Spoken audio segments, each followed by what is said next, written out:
Welcome to the History Armada. I am Jarlbear. Today, we're taking you back to the windswept shores of the Menai Straits, the ancient waterway dividing the Isle of Anglesey from the mainland of Wales. Here, November 6, 1282, one of the pivotal moments of Welsh and English history unfolded, the Battle of Menai Straits. But why did this battle take place, and why were the English trying so hard to conquer Wales?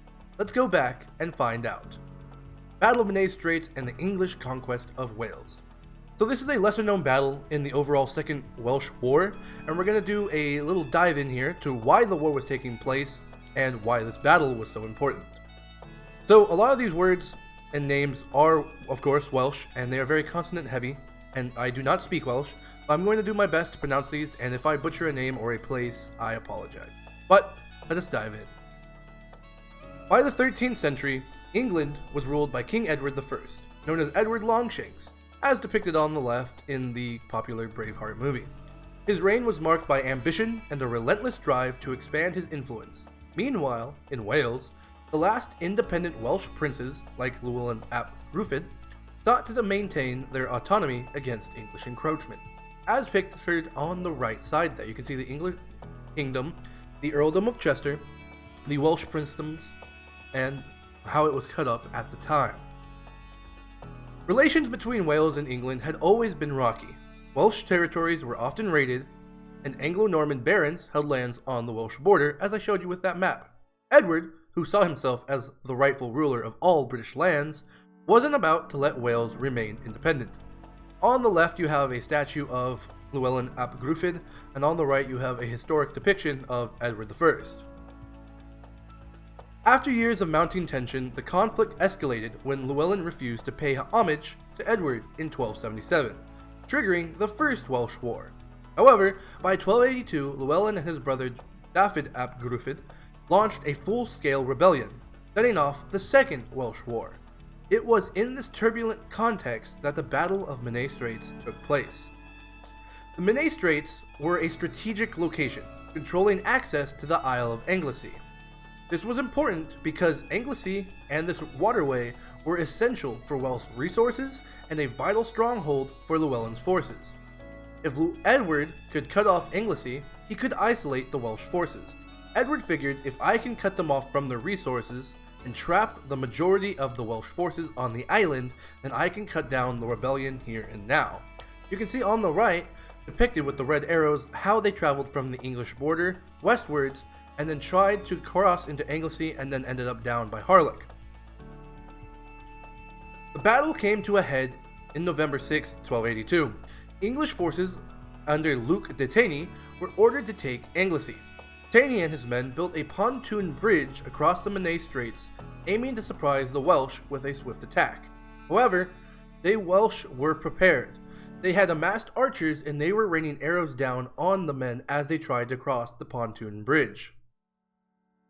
They launched a counterattack, exploiting the vulnerable English position on the bridge, and then the tide turned, quite literally. The bridge collapsed as the tide rose to high tide, and the foundations that the bridge had been built on washed away. The collapsing of this bridge trapped many English soldiers in the water. Initially, this would have been a very balanced battle.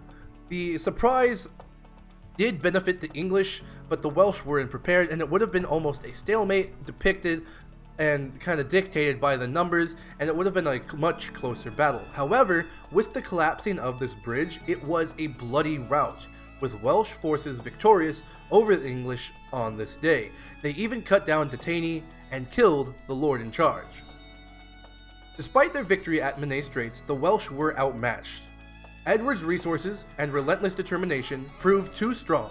In December 1282, Llewellyn ap Gruffydd was killed, marking the beginning of the end for an independent Wales. He was cut down in an ambush where he was outnumbered, and as he lay wounded, he wanted a priest to give him his last rites, and he revealed who he was to the priest, and then the English soldiers, now knowing who he was, beheaded him and took his head back to Edward. By 1283, Edward had established dominance over Wales, constructing an iconic chain of castles: Caernarfon, Harlech, Conwy, all symbols of English power. These castles were not just military fortifications, but they were also a message to the Welsh and any would-be rebels. Edward was here to stay. But why was Edward so determined to conquer Wales? For him, it was about more than just land.